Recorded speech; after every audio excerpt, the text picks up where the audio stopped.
Ego mbega Musenye muri 2015 tugarutse muri bimwe vya tweko turavuga ingene igihugu aho kigeze naho cavuye mu mvuru zo kwiyamiriza ikiringo ca gatatu c'umuhisi Petero Nkurunziza mwarumvikanye muvuga ko abarundi batarabaja ni naho havuye icivugo gifatwa nk'ica batavuga rumwe na leta y'u Burundi bavuga ngo sindumuja ubuja mwase kiriya gihe bimeze gute ubu nta icivugo kiracari cakindi ngene canke vyarahindutse bivanye n'igihe jewe n'ukuri sindumuja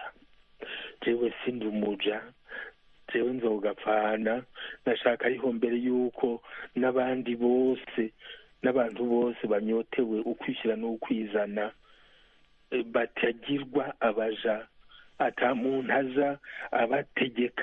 abategeka icibonekeza yuko atari ico noneho ivyo vyabaye mu bihumbi 2015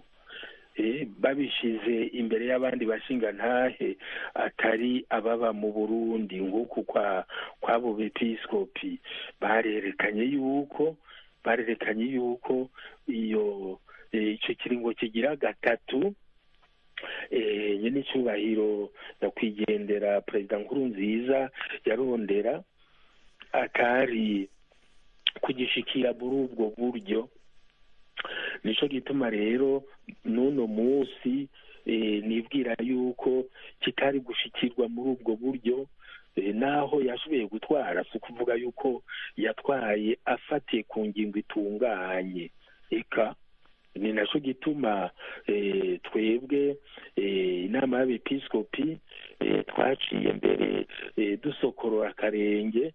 no mu matora yakurikiye, kuko nyene tutashaka kwishyira kw'iryo tonga ry'ikintu twabonye neza. Twahavuye tugira tuti si vyiza ko tuja gufasha muri ayo matora adatumbereye ico ibwirizwa shingiro ryacu ryasaba abagiye kwitoza.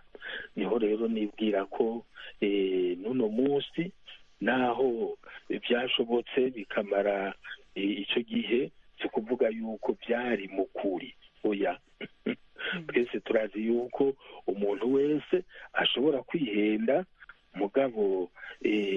ako gatoyi keza kaje kujana nuko kwihenda kagashobora gutuma ikintu kirangukana buhoro buhoro we, naho kidahise ngo kiranguke nk'uko abantu bose bari bavyiteze.